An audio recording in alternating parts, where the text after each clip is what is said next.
नमस्ते। इस वीडियो में हम लोग सिंपल फ्यूचर टेंस स्टडी करेंगे।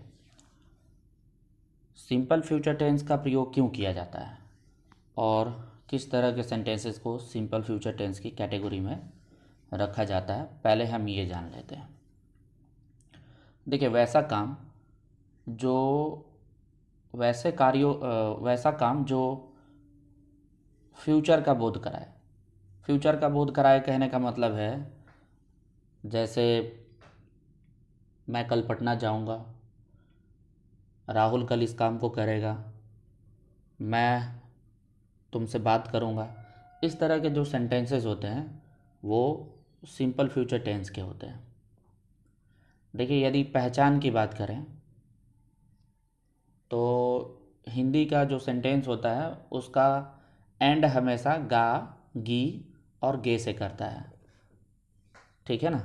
गा, गी और गे से करता है।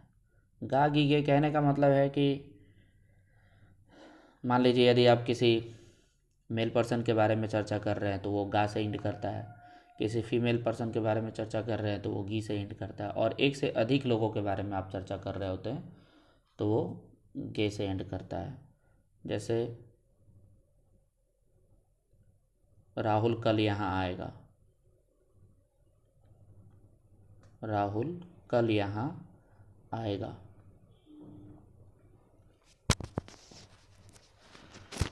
इससे क्लियर होता है कि काम फ्यूचर में होगा। मान लो मैं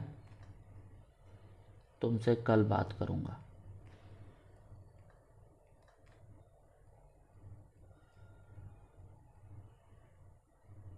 इस प्रकार के सेंटेंसेस सिंपल फ्यूचर टेंस में माने जाते हैं।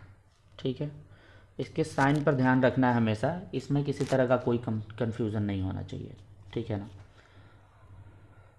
अब देखिए, तो ऐसे सेंटेंसेस को डील करने के लिए स्ट्रक्चर क्या होता है, तो स्ट्रक्चर स्टडी कर लेते हैं। एफर्मेटिव का स्ट्रक्चर होता है, इसको आप अलग से नोट डाउन कर लेंगे। एफर्मेटिव का स्ट्रक्चर होता है सब्जेक्ट प्लस शैल या will plus V1। Negative form करने के लिए सब्जेक्ट प्लस शैल या will plus not plus V1। ठीक है। इंट्रोगेटिव का स्ट्रक्चर होता है शैल विल को बाहर रख दिया जाता है plus subject plus V1। WH question form करने के लिए क्या करेंगे? WH word plus shell will plus subject plus V1। ये WH क्वेश्चन हो गया। तो राहुल कल यहाँ आएगा, इस प्रकार से यदि हम डील करें, राहुल कल यहाँ आएगा तो उसका इंग्लिश होगा Rahul will come here tomorrow. ठीक है। अब शैल विल के यूजेस पर थोड़ी चर्चा कर देते हैं। देखिए, शैल का प्रयोग तब किया जाता है जब सेंटेंस का सब्जेक्ट आई और वी हो। इसके अलावा बाकी कोई भी सब्जेक्ट का यूज़ किया जाए उसके साथ विल का ही प्रयोग करना है। ठीक है। शैल का प्रयोग आई वी के साथ करना है और बाकी सभी सब्जेक्ट के साथ विल का प्रयोग करना है। अब इसमें एक और बात, अभी आजकल देख रहे होंगे, अभी आप लोग देख रहे होंगे कि न्यूज़पेपर या फिर किसी मैगज़ीन वगैरह में आप लोग देख रहे होंगे क्या ना, कि सभी सब्जेक्ट के साथ में विल का ही प्रयोग किया गया रहता है। जैसे लिखा हुआ रहता है कि I will do this work.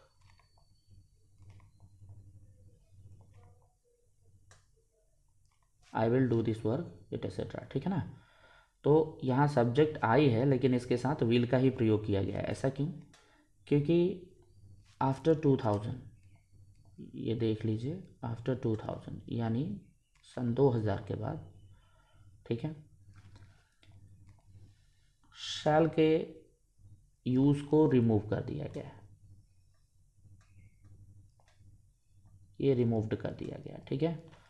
तो आपके ऊपर डिपेंड करता है ये कि आई और वी के साथ आप शैल का प्रयोग करते हैं या नहीं करते हैं। सारे सब्जेक्ट के साथ आप विल का प्रयोग कीजिए। यही रीज़न है कि कोई भी आप न्यूज़पेपर या मैगज़ीन पढ़ते हैं तो उसमें आपको आई के साथ विल ही दिखता है, ठीक है ना। अब देखिए, तो सिंपल फ्यूचर टेंस का प्रयोग क्यों करते हैं, इसको स्टडी कर लेते हैं। रूल नंबर 1 में देखिए, इस टेंस का प्रयोग फ्यूचर में होने वाले कार्यों को व्यक्त करने के लिए किया जाता है। फ्यूचर में होने वाले कार्यों को मतलब वैसे काम जो फ्यूचर में घटित होंगे उनको व्यक्त करने के लिए सिंपल फ्यूचर टेंस का प्रयोग किया जाता है। जैसे वह मुझसे मिलने के लिए कल आएगा, इस सेंटेंस को देखिए, वह मुझसे मिलने के लिए कल आएगा। तो जाहिर है घटना फ्यूचर में होगी, मतलब आने का काम कल होगा, ठीक है। तो इससे फ्यूचर का बोध हो रहा है, ठीक है ना। तो ऐसे कार्यों को एक्सप्रेस करने के लिए सिंपल फ्यूचर टेंस का ही प्रयोग किया जाता है। तो इसका इंग्लिश क्या बनेगा, he will come to meet me tomorrow, ठीक है। अगला सेंटेंस है, वह अगले महीने से वर्ग से उपस्थित रहेगी। वर्ग से मतलब क्लास से, सॉरी, अनुपस्थित रहेगी। वह अगले महीने से क्लास से अनुपस्थित रहेगी।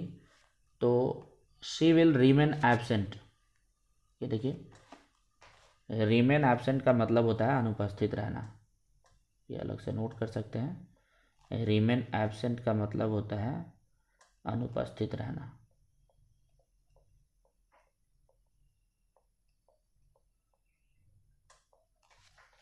ठीक है।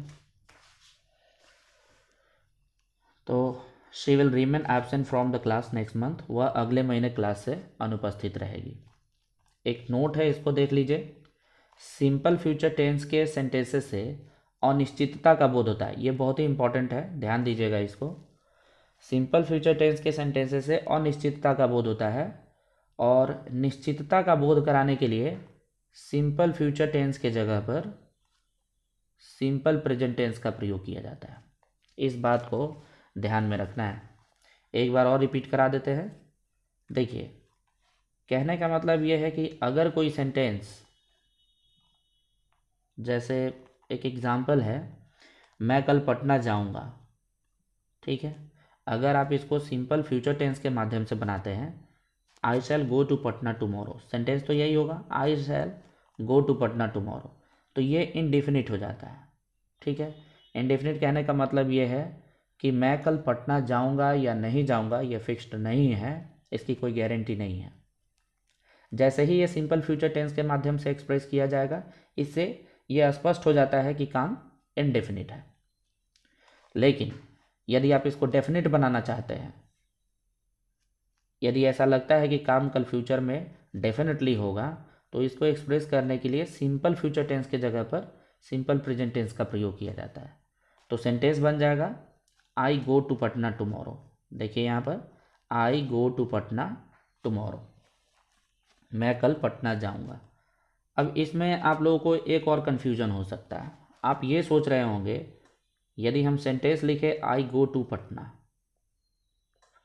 आई गो टू पटना का तो मतलब हो जाएगा मैं पटना जाता हूँ, मैं पटना जाता हूँ। फिर आप सोच रहे होंगे कि सर आप ऐसे मीनिंग क्यों निकाल रहे हैं कि मैं पटना जाऊँगा। देखिए, ये टुमारो यहाँ पर सबसे इम्पॉर्टेंट बन जाता है फ्यूचर का बोध कराने के लिए। जैसे ही टुमारो ऐड होगा, ये फ्यूचर टाइम का बोध कराता है, ठीक है ना, ये फ्यूचर का बोध कराता है।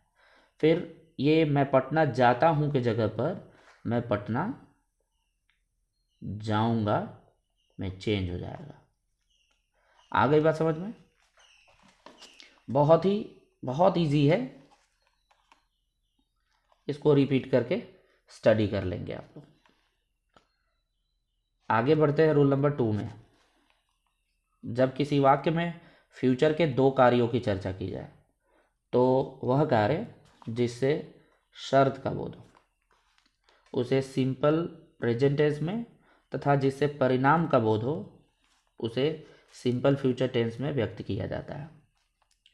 अब इसको समझिए ठीक से। मान लीजिए कि कोई एक सेंटेंस है, ठीक है,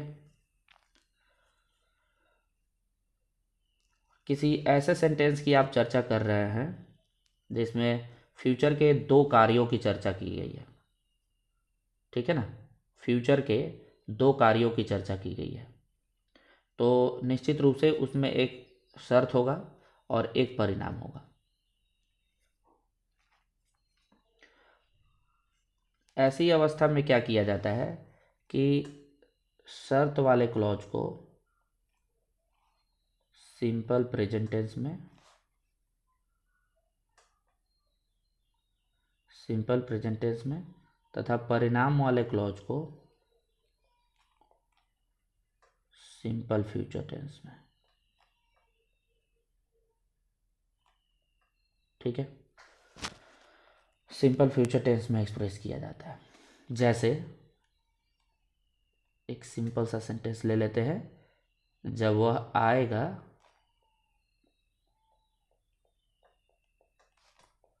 तब मैं जाऊंगा, जब वह आएगा तब मैं जाऊंगा। ये एक सेंटेंस है, लेकिन इसमें दो घटनाओं की चर्चा की गई है, एक आना और दूसरा जाना। इसमें शर्त क्या है तो आप देखेंगे जब वह आएगा ये शर्त है, ठीक है, और उसके बाद तब मैं जाऊंगा उसका परिणाम निकलेगा। तो ये शर्त वाला जो क्लॉज है इसको सिंपल प्रेजेंट टेंस में रखना है, सिंपल प्रेजेंट टेंस में, और ये जो क्लॉज है इसको सिंपल फ्यूचर में रखना है, ठीक है। सिंपल फ्यूचर कहने का मतलब क्या? अब सिंपल प्रेजेंट टेंस कहने का मतलब सब्जेक्ट प्लस V1 या V5, और सिंपल फ्यूचर कहने का मतलब सब्जेक्ट प्लस शैल या विल प्लस V1। हालांकि हिंदी मीनिंग जो निकलेगा इसका, ठीक है, ये सब्जेक्ट प्लस V1 या V5 देखकर इसको ताहे में ना निकाल दें, ठीक है ना। मीनिंग जो निकलेगा वो गा में ही निकलेगा, मतलब फ्यूचर का ही बोध कराएगा और फ्यूचर में ही उसका हिंदी मीनिंग निकलेगा, ठीक है ना। दोनों क्लॉज हिंदी में फ्यूचर में ही रहेगा वो। तो आ गई बात समझ में। अब इसको देखना है, एक एग्जाम्पल ले लेते हैं, ठीक है। तो जब वह आएगा तब मैं जाऊंगा, अब इसको इंग्लिश में कन्वर्ट करना है। तो व्हेन वह आएगा, व्हेन ही कम्स, ध्यान रहे सिंपल प्रेजेंट टेंस में इसको एक्सप्रेस करना है। तो when he comes, comma I shall गो, ठीक है। ध्यान रहे ये बात, यदि आप इस सेंटेंस को व्हेन ही विल कम कर देते हैं, when he will come, comma I shall go, तो ये सेंटेंस गलत हो जाएगा। इस बात को ध्यान में रखना है, ठीक है ना। तो चलिए इधर हम लोग पढ़ लेते हैं, एग्जाम्पल्स को देख लेते हैं। एग्जाम्पल है I shall talk to him, मतलब मैं उससे बात करूँगा इफ़ ही मीट्स मी, यदि वह मुझसे मिलेगा। आप देख रहे होंगे यहाँ का जो सेंटेंस आपको बताया गया है, ये वाला जो एग्जाम्पल मैंने आपको बताया, तो ये शर्त वाले क्लॉज को सिंपल प्रेजेंट टेंस में रखा गया है और सिंपल प्रेजेंट टेंस का प्रयोग पहले किया गया है, ठीक है, और सिंपल फ्यूचर टेंस का प्रयोग बाद में किया गया है। लेकिन यहाँ पे जो आप स्टडी कर रहे हैं उसमें सिंपल फ्यूचर टेंस पहले है और सिंपल प्रेजेंट टेंस बाद में है, तो बिल्कुल कंफ्यूज होने वाली कोई बात नहीं है। नियम ये होता है कि आप ऐसी स्थिति में दोनों क्लॉजेस को उलटकर लिख सकते हैं, वो आगे आपको पढ़ने को मिल जाएगा, ठीक है। तो देखिए क्लॉज को उलट कर लिखने पर I shall talk to him if he meets me, मतलब यदि वह मुझसे मिलेगा तो मैं उससे बात करूंगा। इसको उलट कर फिर लिखिएगा तो सेंटेंस क्या बनेगा, if he meets me, if he meets me I शैल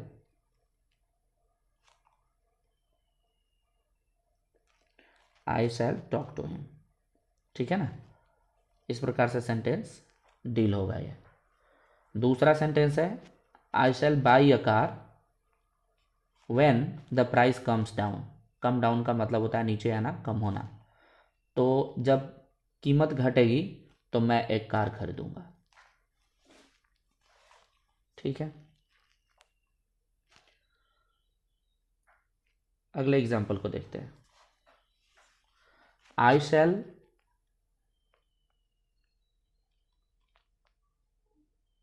ये पहले ही हम लोग पढ़ चुके हैं। नोट में देखिए, ऐसे सेंटेंसेस में if, when, before, after, as soon as long as, unless, until, till और इन केस, इन सब से स्टार्ट होने वाला जो क्लॉज होगा वो हमेशा सिंपल प्रेजेंट टेंस में ही रखा जाएगा। देखिए इस पर आधारित एसएससी के एग्ज़ाम में कॉमन एरर सेक्शन में क्वेश्चन बहुत ज़्यादा पूछे जाते हैं। ठीक है ना, जिसमें क्वेश्चन कुछ ऐसे दिया गया रहता है, I shall talk to him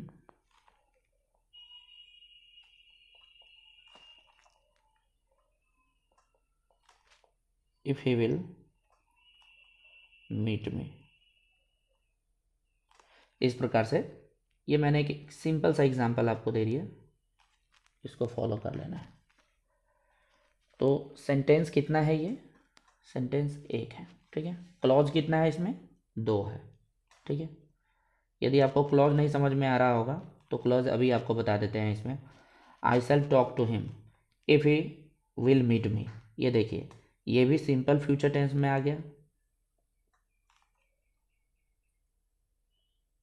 ये भी सिंपल फ्यूचर टेंस में आ गया और ये क्लॉज भी सिंपल फ्यूचर टेंस में है।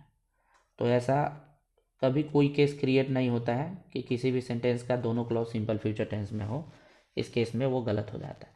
तो फिर कॉमन एरर सेक्शन जब आप डील कर रहे होते हैं तो एक ट्रिक आपको बता दिया गया है कि ऐसे सेंटेंसेस जब भी आपको मिले तो आप देख लीजिए कि इसमें कौन सा clause if, when, before, after, as soon as long as, etcetera से स्टार्ट हो रहा है, उसी क्लॉज को आप सिंपल प्रेजेंट टेंस में कन्वर्ट कर दीजिए, मतलब एरर वही है।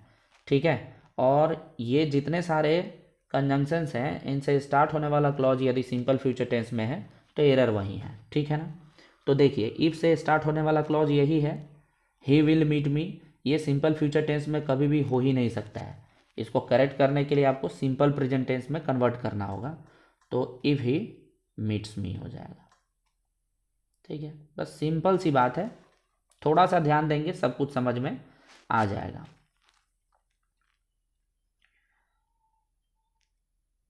तो अब आपको बता देते हैं क्लॉज और सेंटेंस में क्या अंतर होता है और क्लॉज किसको कहते हैं, सेंटेंस किसको कहते हैं, शॉर्ट में समझना है। ठीक है, हालांकि हम एक आगे कभी वीडियो बनाएंगे तो क्लॉज चैप्टर पर तो ज़रूर बनाएंगे। ठीक है ना, तो क्लॉज बहुत अच्छे तरीके से आप लोगों को समझाएंगे, लेकिन अभी तत्काल जो अभी चैप्टर्स पढ़ रहे हैं उसको समझने के लिए क्लॉज ऐसे आपको बता देते हैं। ठीक है, शॉर्ट में समझिए क्लॉज क्या होता है। एक सेंटेंस ले लेते हैं पहले, I shall give you my car, I shall give you my car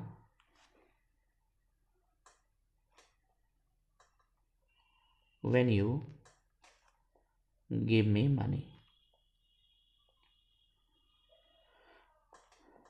ठीक है, मतलब जब तुम मुझे पैसे दोगे तो मैं तुम्हें अपनी कार दे दूंगा। ठीक है, तो मैं तुम्हें अपनी कार दे दूंगा जब तुम मुझे पैसे दोगे।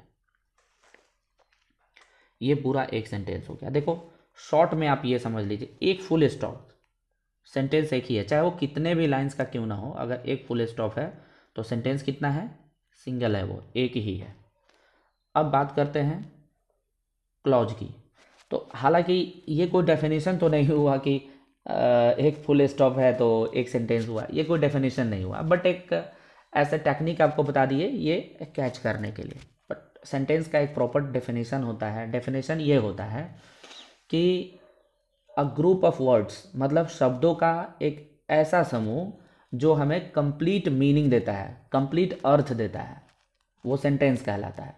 देखिए ये छोटे छोटे शब्दों का समूह है, जैसे मान लीजिए ये सेंटेंस है ना, ये छोटे छोटे शब्दों का समूह है, ये हो गया, ये सब छोटे छोटे शब्दों का समूह है, और ये हमें संपूर्ण अर्थ भी देता है। ठीक है ना, जब आप इसको पढ़ेंगे तो इसका एक कंप्लीट मीनिंग निकल रहा है कि जब तुम मुझे पैसे दोगे तो मैं तुम्हें अपनी कार दे दूंगा, ये तो संपूर्ण अर्थ निकल रहा है इसका, तो ये सेंटेंस कहलाएगा। ठीक है, इस अवस्था में ये सेंटेंस कहलाएगा। ठीक है, लेकिन जब कभी आपको, कई बार बच्चे कंफ्यूज हो जाते हैं, इस सेंटेंस को जब पढ़ते हैं तो उनको लगता है कि इसमें दो क्लॉजेज हैं, या कोई लंबा सा सेंटेंस पढ़ते हैं तो उनमें से उनको लगने लगता है कि इसमें दो तीन सेंटेंसेज है, या फिर जब आप पूछेंगे कितने सेंटेंस है ये, तो कन्फ्यूज हो जाते हैं। उनको लगता है कि I shall give you my car, ये एक सेंटेंस हो गया, when you give me money, ये एक सेंटेंस हो गया। बिल्कुल भी नहीं, फुल स्टॉप अगर एक ही है तो वो सेंटेंस एक ही है। ठीक है ना। अब देखिए क्लॉज क्या होता है, तो समझिए क्लॉज, देखिए किसी सेंटेंस का वह हिस्सा, ये रेड कलर, ग्रीन कलर पर ध्यान दीजिएगा आप लोग, किसी सेंटेंस का वह हिस्सा, ठीक है, जिसमें एक सब्जेक्ट हो और एक वर्ब हो। ठीक है, जिसमें एक सब्जेक्ट और एक वर्ब हो, किसी सेंटेंस का, ये सेंटेंस तो यहाँ तक है ना, इसका एक हिस्सा जिसमें एक सब्जेक्ट तथा एक वर्ब हो, उसको ही आप क्लॉज कहेंगे। तो अब थोड़ा और ध्यान दीजिए, तो एक सब्जेक्ट और एक वर्ब तो यहाँ पे भी है, और एक सब्जेक्ट और एक वर्ब यहाँ पर भी है। ठीक है, यहाँ भी सब्जेक्ट प्लस वर्ब है। तो ऐसी अवस्था में आप कह सकते हैं कि इस सेंटेंस में कितना क्लॉज है, दो क्लॉज है ना। क्लॉज कितना है इसमें, दो क्लॉजेज हुए। एक फ्रेश आपको ऐसे बनाकर बता देते हैं, सेंटेंस नोट डाउन करके बताते हैं।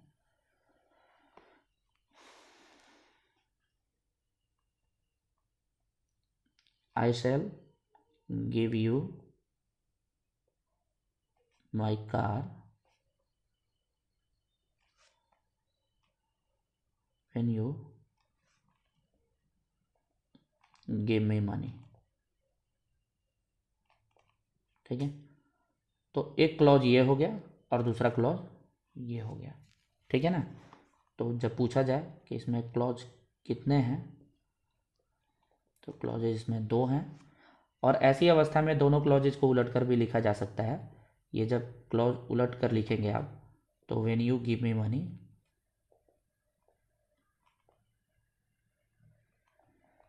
आई शैल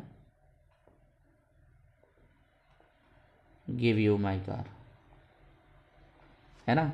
और कंजंक्शन से जब सेंटेंस स्टार्ट होगा ऐसे केस में, तो यहाँ पहले क्लॉज के बाद में कॉमा का प्रयोग करना है। ध्यान रहे, जब इसी को आप उलट कर लिखेंगे, I shall give you my car, मतलब सिंपल फ्यूचर टेंस जब पहले आएगा, तो इस बीच कॉमा का प्रयोग नहीं करना है। ये राइटिंग सेक्शन में ध्यान रखना है इस चीज़ को। ठीक है, आई होप कि आपको ये वीडियो अच्छा लगा होगा, और सिंपल फ्यूचर टेंस से रिलेटेड कोई भी डाउट आपके माइंड में अब नहीं रहा होगा। यदि कोई डाउट हो तो मेरे नंबर पर मैसेज कीजिए। कोशिश रहेगी कि आपके सारे प्रॉब्लम्स को, सारे डाउट्स को गैदर करके एक वीडियो बनाऊं, जिसमें आपके सारे प्रॉब्लम्स का सॉल्यूशन मिल जाए। Thank you so much for watching this video.